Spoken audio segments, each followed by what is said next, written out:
So, your uncle. What's wrong with him? He's possessed. As in the devil? Something like that.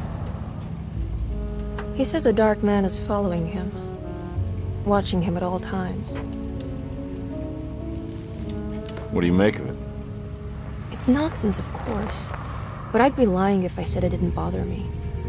You see, it runs in my family. Possession? No, Detective. Deteriorating melancholy.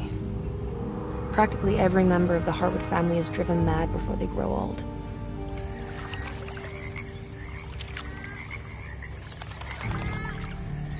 But Jeremy didn't kill himself. Is that why he's at your setup?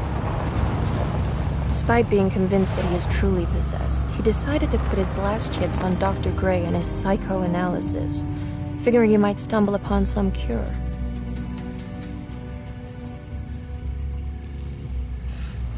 You mentioned the letter. I received a disturbing letter from Jeremy accusing the staff and all the other patients of being involved in some cult. And now they are also out to get him. Could it be real? Or is it all just in his head? It's a story he tells himself, Mr. Carnby. Anything to avoid the truth. Which is?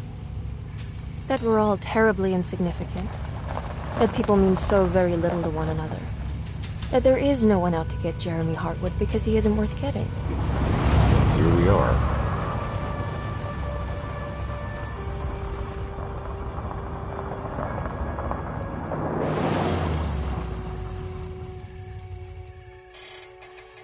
My uncle's not well, Mr. Carnby.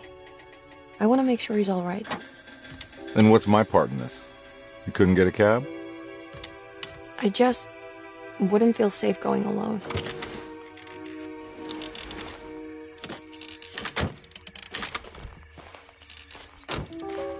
Did you bring a gun? Yeah. You think it'll actually come to that? No. But you might need to wave it around depending on how agreeable the staff will be. What exactly are we gonna do when we find Jeremy? I don't know. Let's just find him first.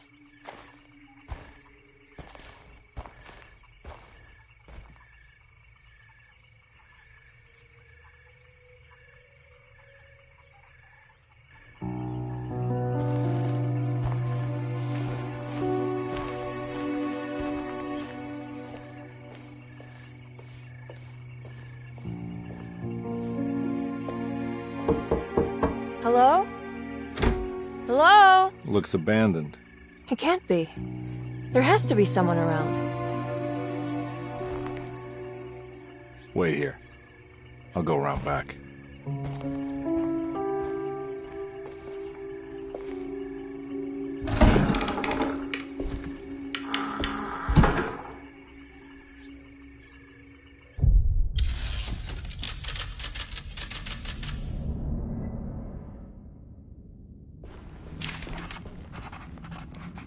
Desetto, the old plantation building, was ready to fall, but kept alive by some starry-eyed carpetbagger called Dr. Gray. Seeing how the staff couldn't even be bothered with answering the door, Detective Carnby figured they would just head inside and grab Jeremy. He just needed to open the front door for Emily first, so she could talk to her uncle.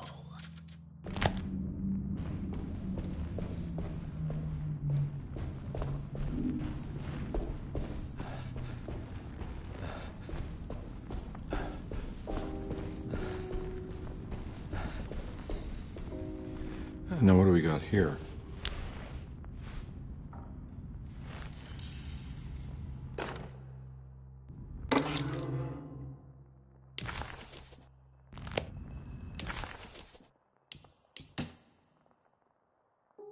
Louisiana State Board of Private Investigator Examiners grants the following license to Edward Carnby, Decatur Street, New Orleans. License number 196692-LA. Good until May 15th, 1930.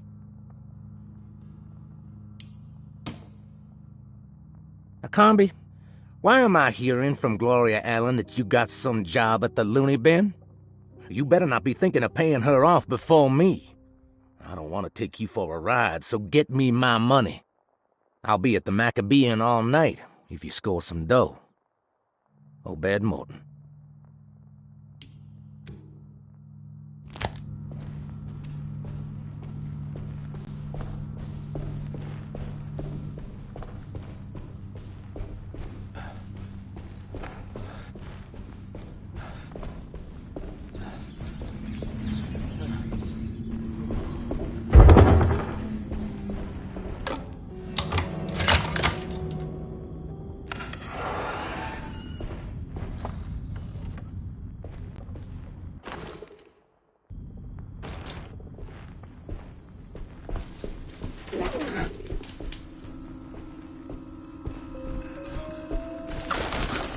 Nah, I'm not getting in there.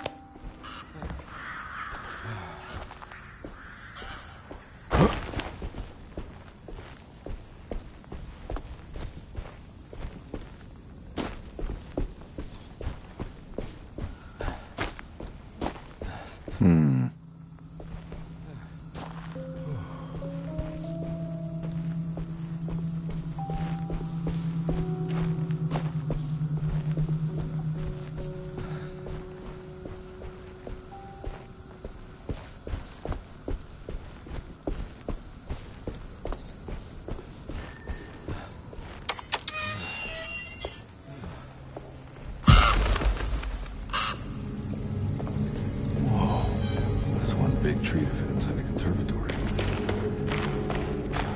Huh? What?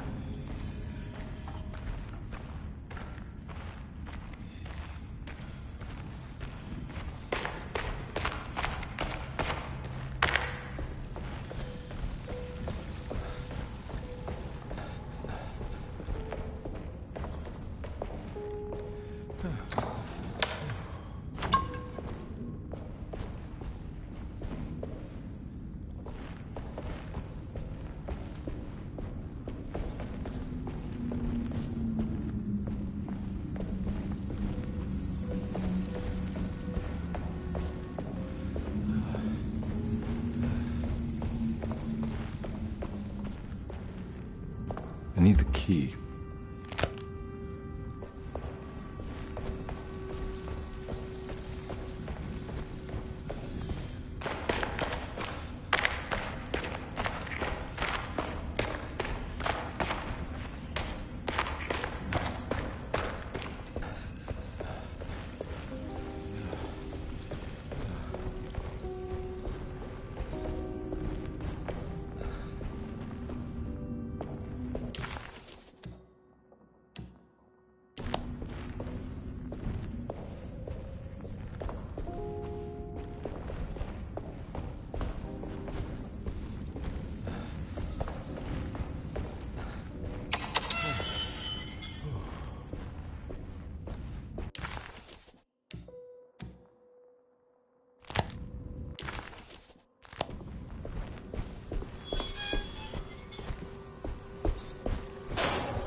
Nah, I'm not getting in there.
Don't mind if I do.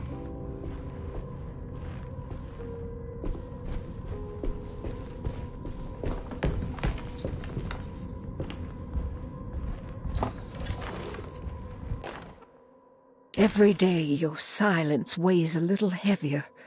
It's been a difficult year for everyone, and many have lost all hope. I read in the papers about people suffering. Pictures of dust-covered landscapes without a drop of water. I wish I knew if you were still tending the earth or if you had turned your back against us. I have started to look for help elsewhere. I pray you will tell me if I am going down a path that you find disagreeable. With help from Baptiste and Charlotte, I found comfort in the practice of the voodoo. I have long been skeptical of that Caribbean cult, but it's been of good use to me. It seems all harmless in my book. I say some words dreamt up by the Creoles, and I carry around a small pocket of gree-gree. Nothing of this is mentioned in the Bible, of course, but the French Quarter priestess tells me it's all connected. She says the Christian God is just one more perspective on the creator of things.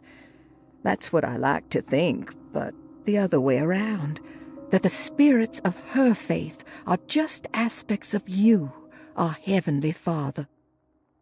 I am so grateful for the words you gave Mr. Hartwood. We will sing your praises at St. John's Eve. The world will be blessed soon again. Only the sacrifices of the Old Testament compare to your demands. Let it be the truth. A mother of earth, wood, and dirt. A mother of 1,000 young. Sacred sand, $1. Black cat oil, $1.50. Devil shoestrings, a quarter. That makes $2.75, madame. What was that you were telling the doctor? A goat without horns. What does that mean? You must have misheard me, madame. I said no such thing. Please, I know I don't look like any of you, but I'm devout. I'm ready to do what it takes. Do not be so eager to sacrifice the few things you have left, madam. Now please, leave my store. A goat without horns.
Please do not touch the boiler.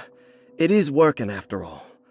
While the sabotage has caused a leak, only the decorative plate has been completely ruined. Let's wait for Mr. Chance to turn up and he can take a look at the leak. Mr. Waits.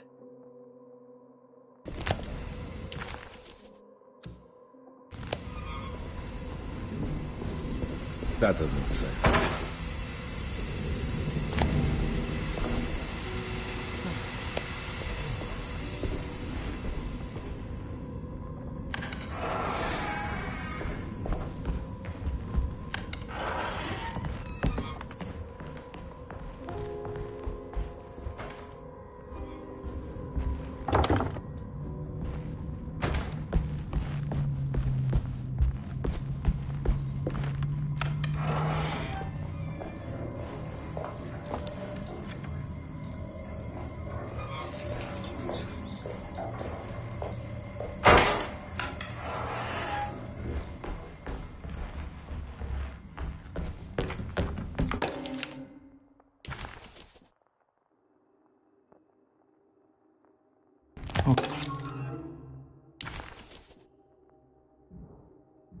Okay.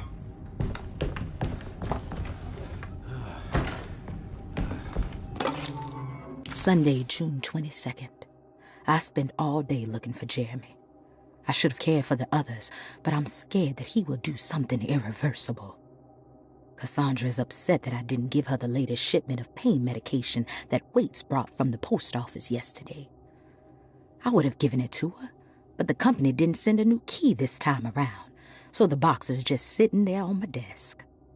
They must have figured we had plenty of their gimmicky keys by now. I only remember seeing one lately. Grace was playing with it inside the grand parlor. Unless it turns up by itself, it will have to wait. I have to figure out where Jeremy is. I think Jack knew something. That dog of his found a strange rot permeating the house. She's showing us, he said. Like those blots and streaks of fetid rot was talking to him.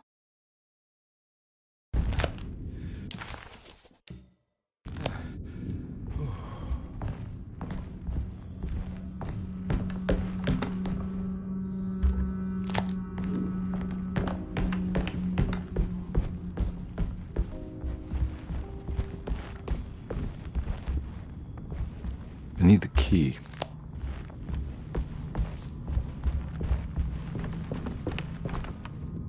It's wedged shut.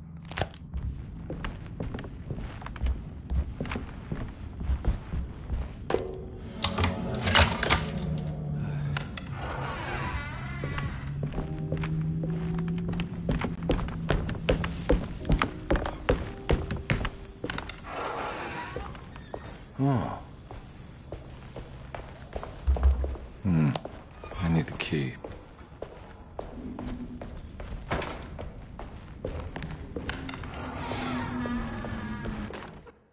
The Great Depression. President Hoover raises tariffs on over 20,000 imported goods in an act to protect American labor. Following the collapse of the Wall Street stock market on October 24 last year, American industry has suffered greatly. Thousands of companies have gone bankrupt and left a large part of the American workforce unemployed. In an attempt to turn the tide, the Smoot-Hawley Tariff Act has been signed by President Herbert Hoover. By regulating commerce with foreign countries, the government hopes to encourage the industries of the United States to compete with cheap foreign imports. Superstition on rise. New Orleans voodoo stores and spiritual mediums see increased profit during troubled times. While the market has faced hard times ever since Black Thursday of last year, voodoo doctors and snake charmers see significant rise in number of customers.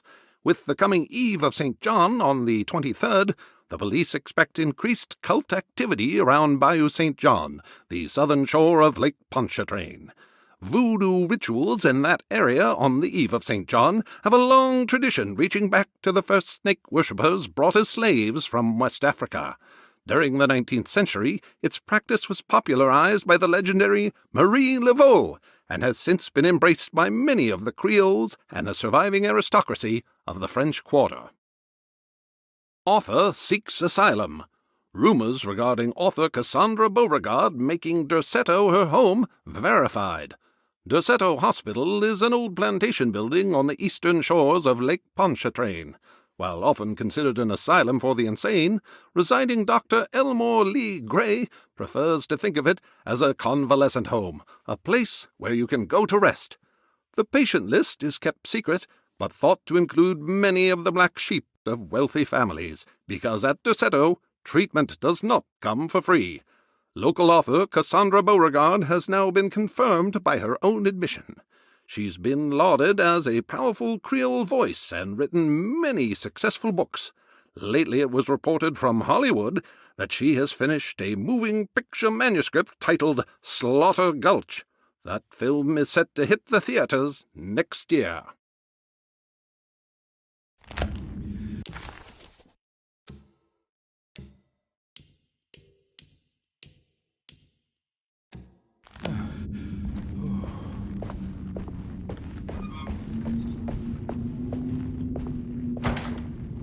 I need the key.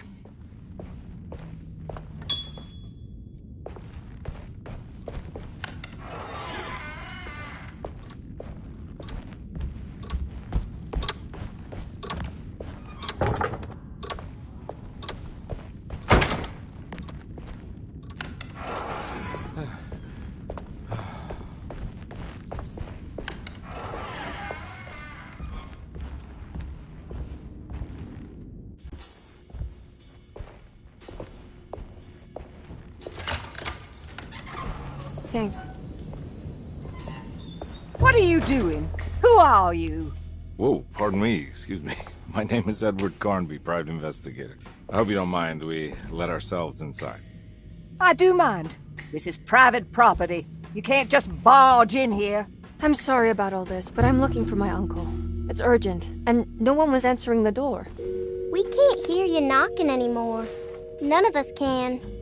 Who is your uncle, darling? Jeremy. Am I right? She has that Heartwood gloom, doesn't she? That's right. I'm Emily Hartwood. I just came to make sure my uncle is all right. Well, he is unavailable right now. You will have to come back another day. Unavailable? How? Is he sleeping? We can wait. He's lost. Don't I know you from somewhere? Who's your man again, Miss Hartwood? My name's Edward Carnby, private investigator. Splendid. Enough! All of you! Get back to your rooms! McCarthy, keep your eyes on the child. And you two, please leave immediately. Look, we're not here to cause any trouble. Just let us see the old man, satisfy the curiosity of my client here, and we'll be off. Jeremy has gone missing. There's no need to worry, but it might be some time before he turns up. The whole staff is looking for him. What? He ran off? I don't have time for any of this. Please, come back tomorrow. All right, in that case, we'll just wait in his room. You don't mind, do you? It's upstairs, right? Wait, you can't. Don't worry, we'll be discreet. In the corridor. It's the first door on your left. I'll tell Dr. Gray you're here. Excellent. Thank you, madam.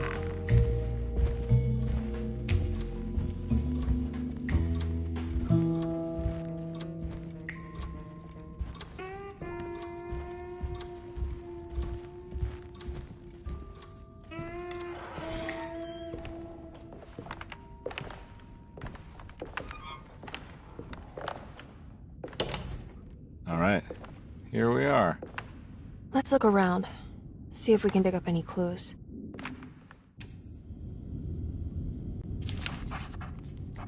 Jeremy had gone missing.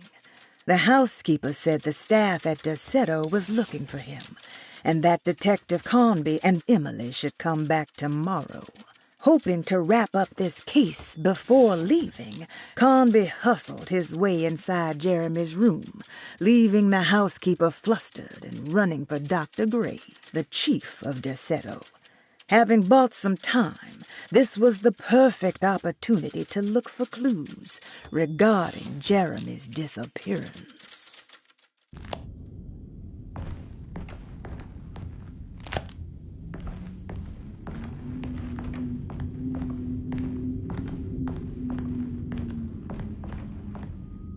Anything important I should look out for? Did he keep a diary? Not that I know of, but it wouldn't surprise me.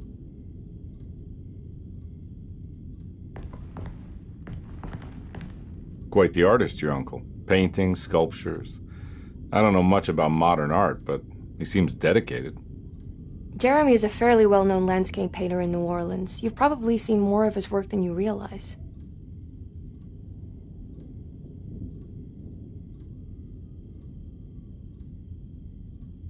We should go talk to the doctor that the housekeeper mentioned. Dr. Gray? I suppose. Let's just do a little more digging first, okay? Sure, no rush.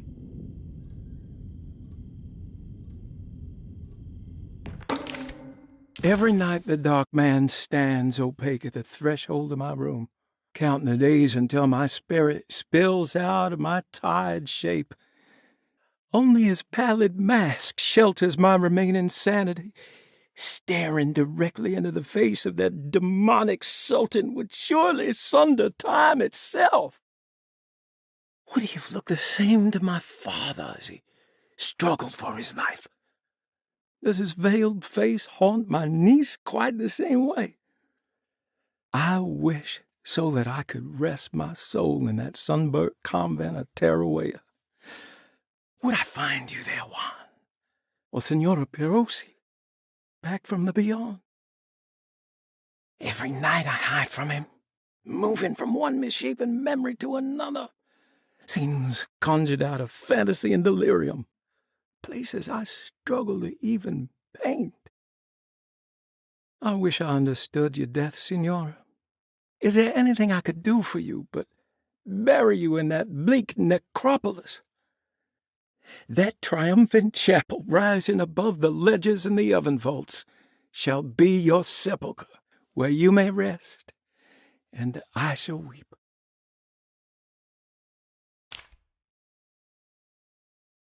How did you first come to understand such things, Senora?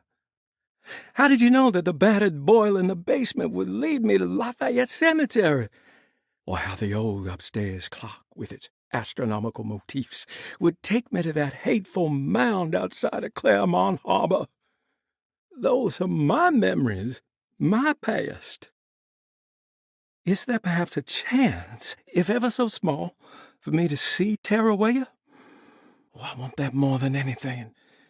Please, let my talisman take me there.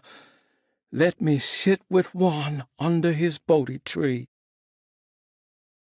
Despite having sold me that talisman, Miss Jackson, the voodoo priestess, revealed none of her secrets to me.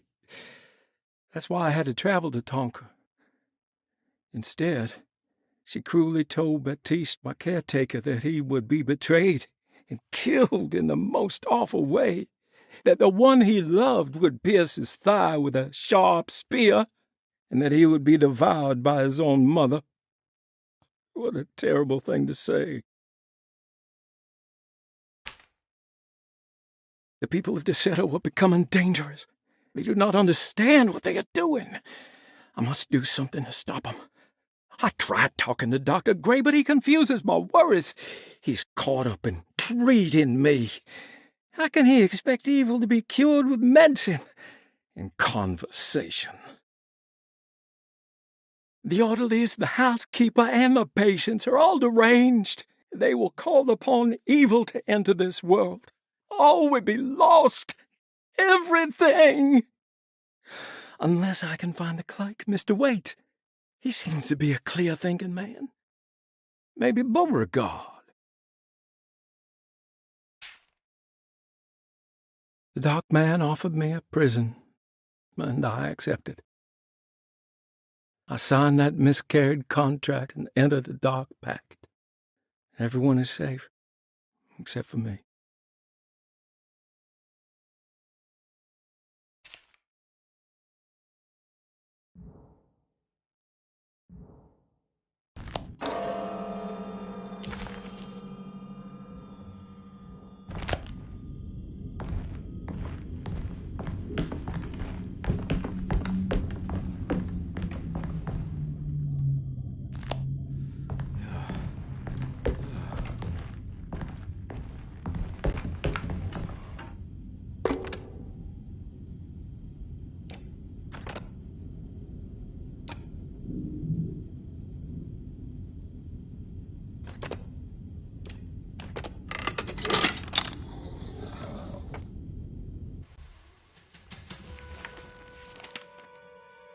Hey, you know anything about this? Looks like some sort of talisman. No, I don't. Oh, help me out here, will you?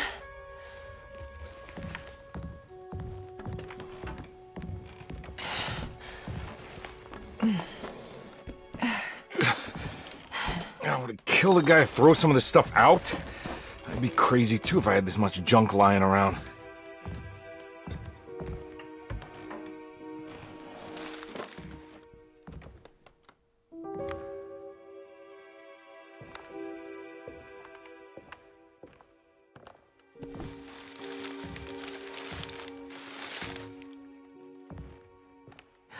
Oh, wow. That's striking. I want to save this one.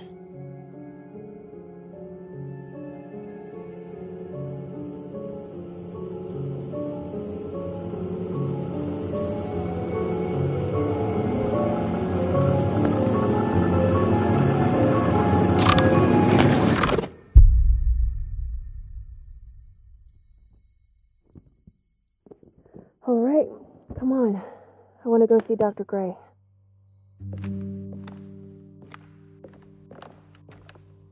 Come on, let's go. Yeah, I'm coming.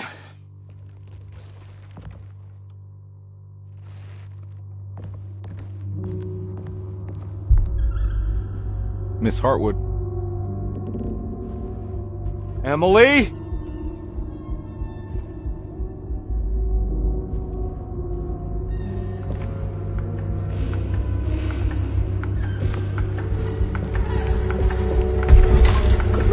What the hell is going on?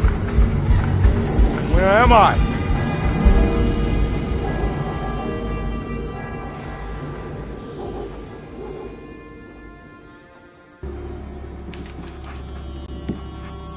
Detective Carnby couldn't believe his eyes. The French Quarter scene before him was dark and sinister.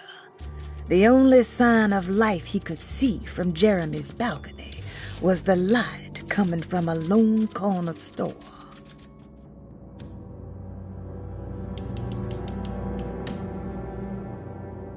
Dallas men with black sunstone.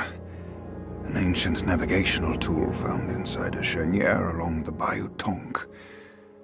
The old grave was uncovered by oil riggers and said to have unleashed a vagabond devil that massacred its finders. 3 numbers are needed to span a bridge between the scapes of dream and memory, according to Stein. Not where I want to be, but it's a start. 3, 5, 8.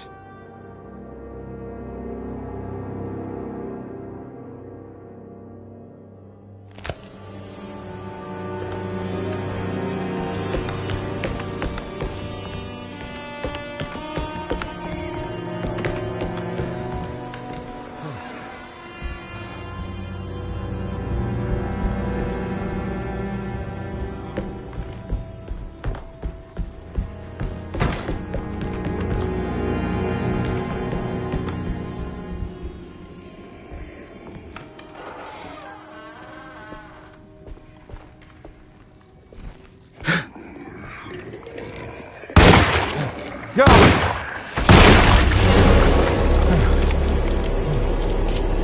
Detective Carnby had seen plenty of violence before, but nothing quite like this. What was that cursed thing? Christ, what the hell was that? Ah! Ugh!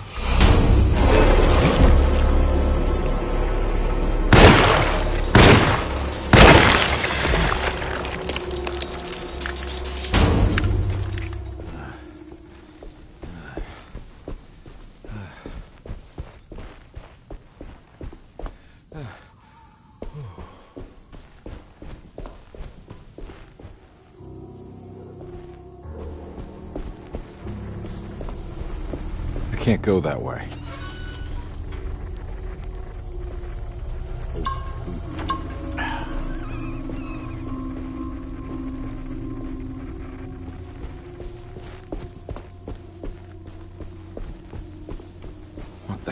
is going on?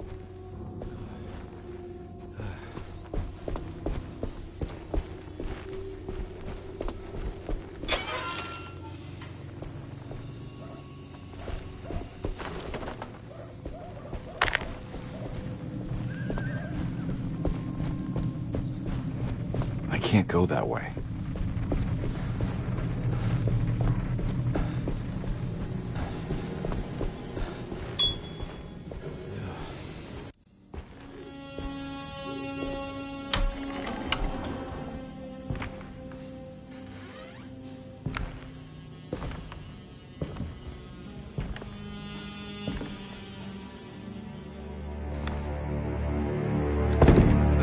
Don't let them get inside, Carnby. They're not the good kind. Are you... Is this your store? There are no owners here. We both strangers in Jeremy's story. Jeremy did this. How? The pact with the dog man. Jeremy warned us, but we didn't think much of it. I'm Detective Edward Carnby. I was hired by Jeremy's niece to find him. Oh, yeah? How much you paying you? $150. She's sure getting her money's worth tonight. Are you a thinking man, Carnby? No, not if I can help it. You know, I think Jeremy's hiding in a way we can't find him. He has this juju necklace that guides him. The talisman? That's right. It's some magic charm he got from Miss Jackson down the street. The voodoo priestess? You know surprising things, Carnby. Yeah, the Mama Loa. Here, take the key. I locked the gate to save her place from all the ghouls and goblins getting inside. Maybe if you go there, you can find some clues to show you the way. Thanks. I'll have a look.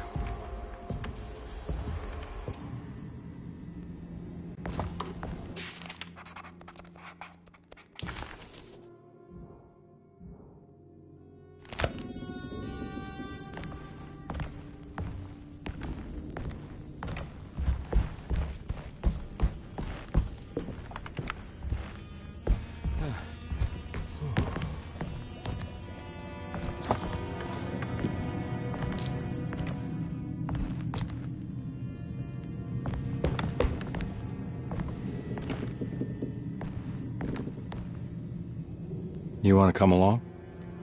Nah, I'm gonna stay here for a while.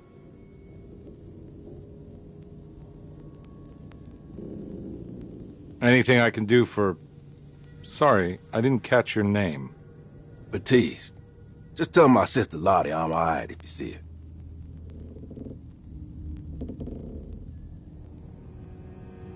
All right, I'm heading out. Be careful out there.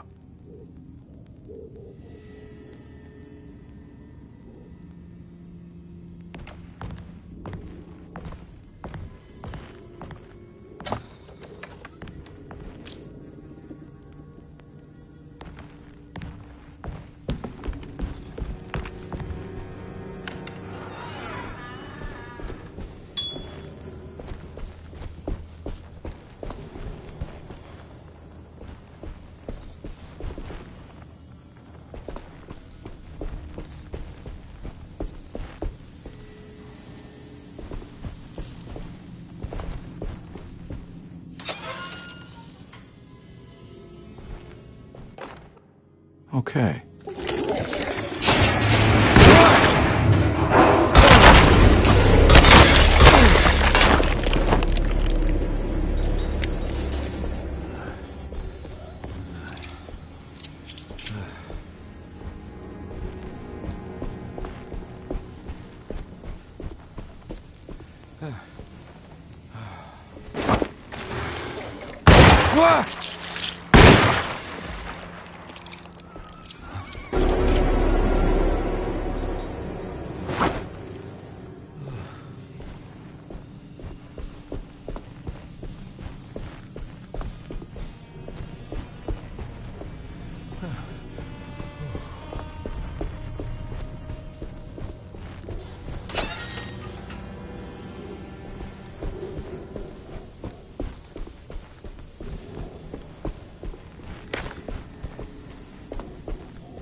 I can't go that way.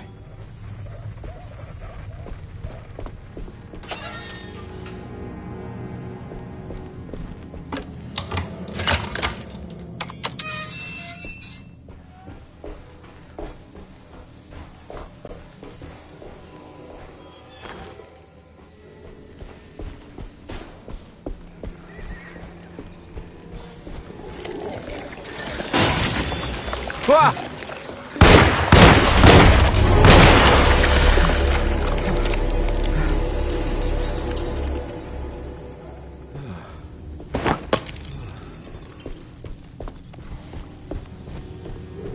Oh.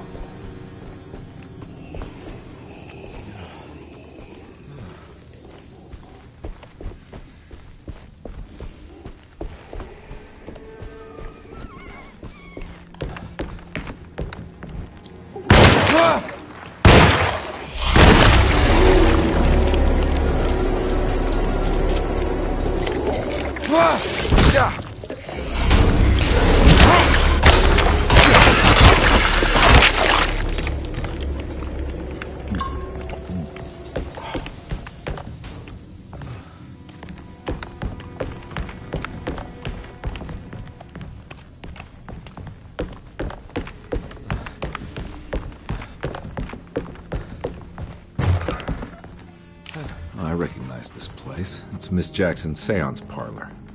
Let's see if she's got any information on Jeremy's talisman.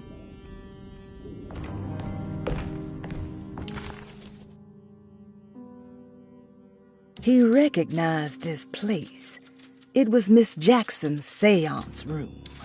The last time he was here, he had been trying to figure out the significance of wasps' nests and horsehair wrapped up in red silk. An image of a dead woman stabbed with hatpins flashed inside his mind. Carnby shuddered. This was no time to dwell on the past. He needed to find out about the talisman and get back to Deseto.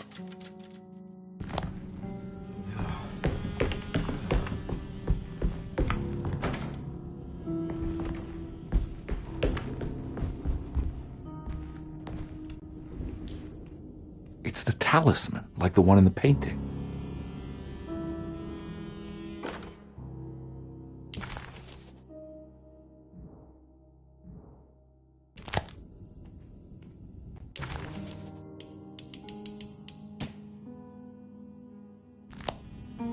I think it's meant for the talisman.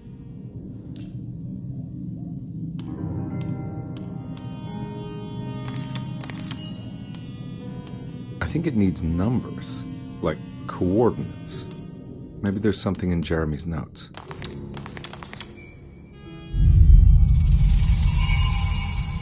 It's showing something. A place? Where is that? Huh.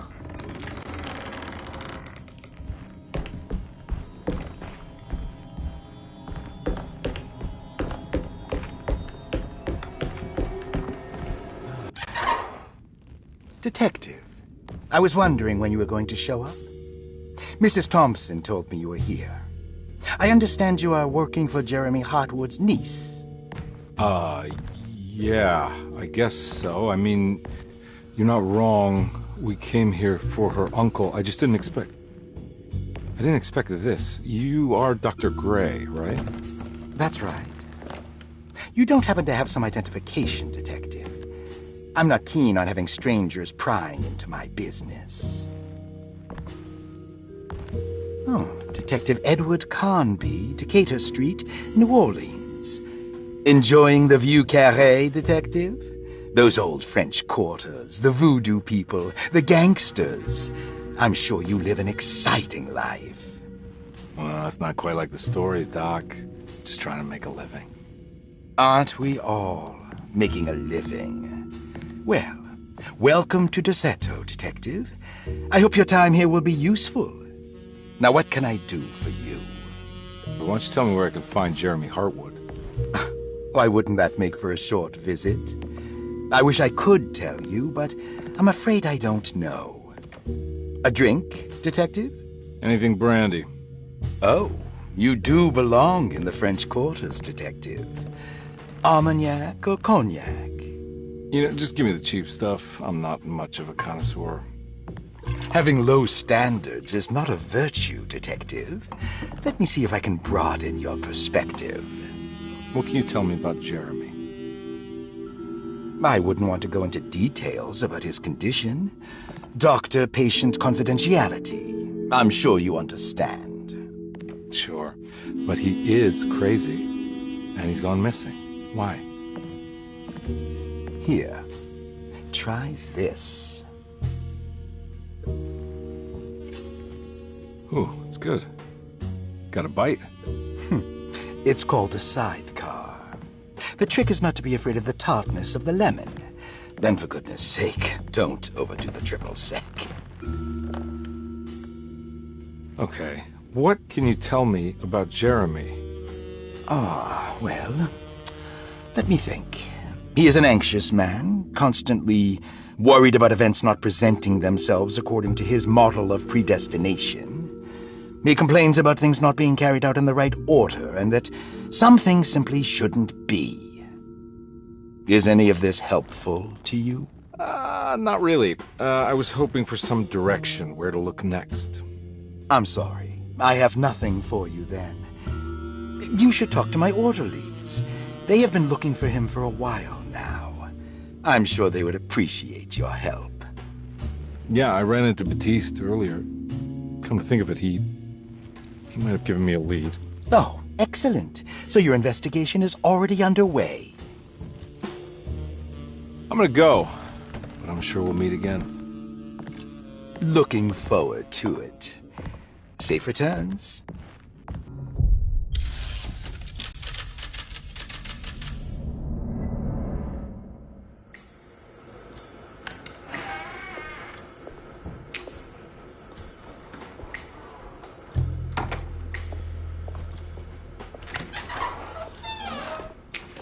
Detective Carnby,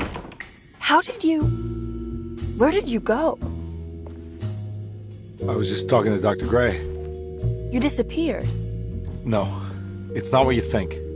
Have you found anything strange going on here? Yes.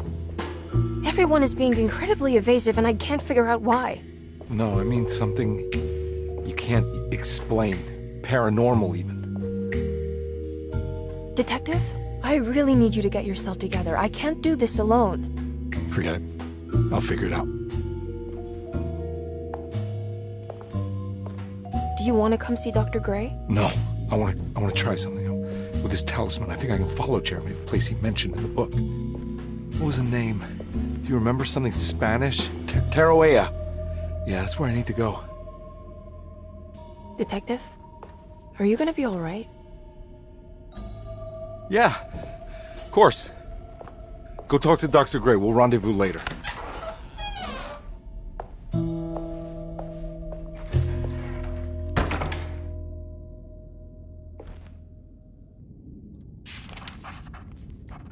This talisman brought me back from the French Quarter in the blink of an eye. If Jeremy can travel so easily, then he could be hiding anywhere, even Tarawea. If he can do it, so can I. I just need to figure out how the talisman works.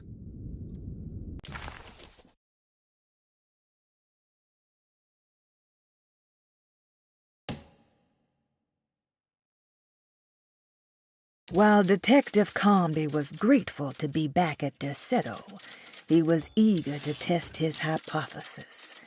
After having suffered through that sinister world, dressed as the French Quarter, Jeremy's writing could be read much more literally.